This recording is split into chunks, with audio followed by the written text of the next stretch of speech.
Joining us now, old friend, Senator Kevin Cramer, North Dakota. Senator, Happy New Year. Welcome back to the show. I want to go back to this picture of two people you know in front of a bridge you may or may not know. Take a listen to this, please. Mitch, it wasn't easy and to get this done, and it wouldn't have gotten done no matter all the work so many others have done, and by writing the legislation and dropping it in, it wouldn't have happened without your hand. It just wouldn't have gotten done, and I want to thank you for that. Well, that is true. It wouldn't happen without Mitch McConnell's assent. Senator, it's called the Brent Spence Bridge. I think he was a former House member. And I wondered if you had any insight. Is it going to be renamed the Mitch McConnell Bridge in Kentucky? You think that's going to happen? I don't know if it will or it won't. Maybe it should. But either way, bridges are really important to America's supply side economic model. So any bridge that takes commerce to market, I'm for it. You're for it. The love affair between Mitch McConnell and Joe Biden, disturbing to some of us, particularly. I mean, the infrastructure bill is one thing. I always thought it was a Green New Deal bill, that's all. The big omnibus bill was quite another, the $2 trillion that we just had. Were you surprised today? There was no announcement. A lot of people were speculating Mitch McConnell was going to shift parties and officially become a Democrat. Were you surprised at that? Well, I'm surprised anyone would think that of Mitch McConnell. Not the least of which, by the way, there's not a single Democrat in the world that would think that would be possible. Mitch McConnell has been a very fierce warrior in when partisanship is appropriate, and he's been a bridge builder when bridges are appropriate as well. So I'll leave it at that. But I do think it's important to differentiate between supply side economics and getting the supply to market versus this awful bus bill that you were talking about. And not to mention several other bills that Mitch McConnell stood in the way of. Yeah, right. Stood in the way of, I might add, Kevin McCarthy and the House Republicans. We've talked about that. Look, I'm just kidding you. It's a new year. We're just having some fun. I don't want you to take it personally.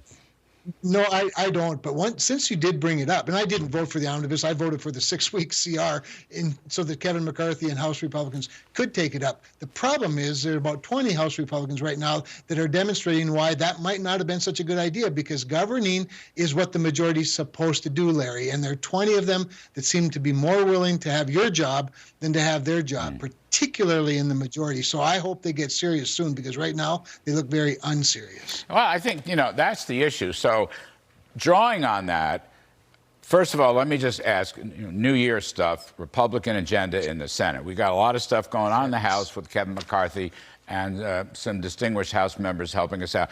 But look, in the Senate, what is the status of the so-called permitting bill? Now, there's the Manchin permitting bill, not so great.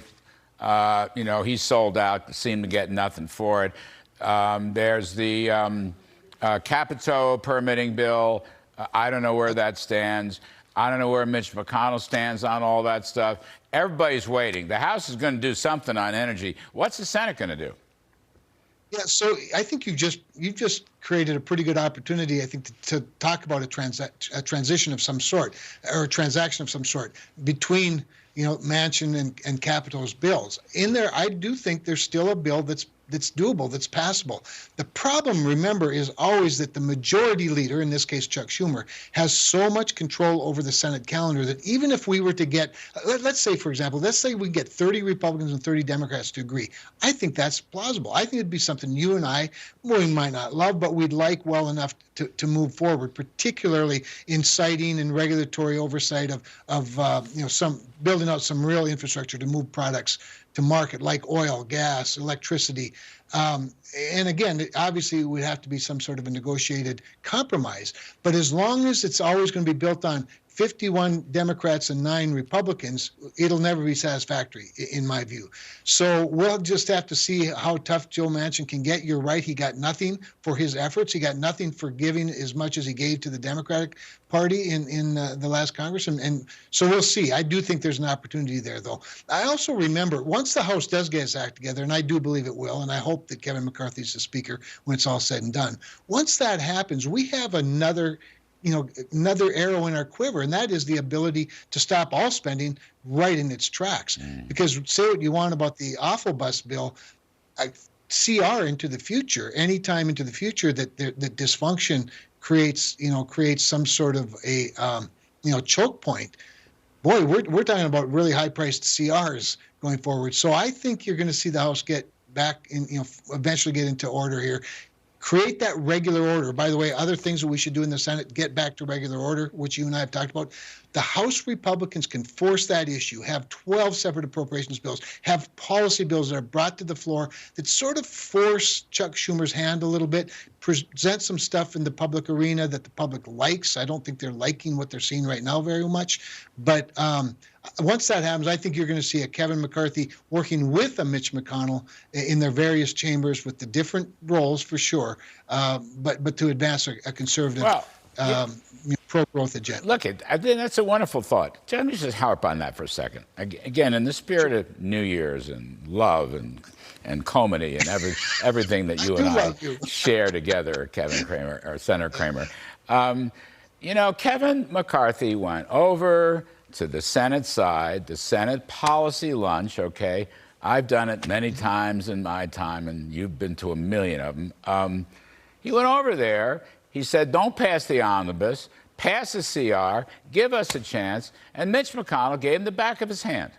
And that's why I'm being rough on Mitch McConnell, okay? I've known Mitch McConnell 30 years. He's done a lot of good things. The last 2 years, he has not done good things. This past year, this past month, he hasn't done a darn good thing. He's jeopardized the entire Republican Party and probably McCarthy's candidacy as Speaker. Kevin went over there, spoke to the lunch. We had senators on this show reporting what happened at that lunch, and it was not good. And that's why, I'm asking whether, this bridge gets renamed the Mitch McConnell Bridge and all the rest that goes with it. Everybody's so tired of the pork barrel stuff, sir. Everybody's so tired of the spending. You could have had spending caps.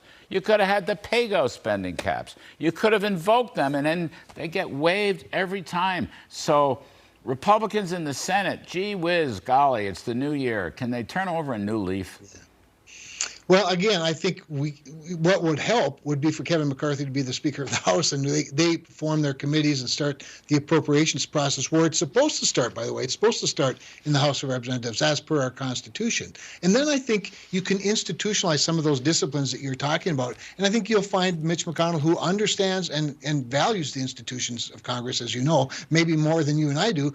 I think you'll find him to be a willing partner in that process. But we do need to get our acts together. This is why I supported this situation. Where was he 3 weeks ago? Well, he was probably looking at what is happening right now and could see it in advance and realize that, remember, that omnibus, or awful bus as I like to call it, was not to fund next year. It's to fund last year. The House of Representatives still has a clean slate to start with the 2024 fiscal year beginning October 1st, and every day that they waste fighting among themselves is lost to the opportunity to present a much cleaner, much better, much more conservative supply side economic model appropriations process. And I wish they'd get after it. I really do, Larry. But well, I don't want to debate but there'll that. be some of us pushing on our side as well. No, we'll be I know. pushing Well, our you leadership voted as well. You were against the omnibus bill, so we don't have to debate that. I did. But yeah. when you say, that it's up to Kevin McCarthy, or Kevin McCarthy could do this or that, or whoever the speaker is going to be, I would say to you, Senator Cramer, it's up to Mitch McConnell. I mean, people are asking very tough questions. Now, I know you're not going to pick a fight with them on the show. I'm just saying that the politics of this story, people want to know, where was Mitch? Okay? And my friend John Thune, and many others who are good people and longtime friends, but they should have been helpful, and they weren't.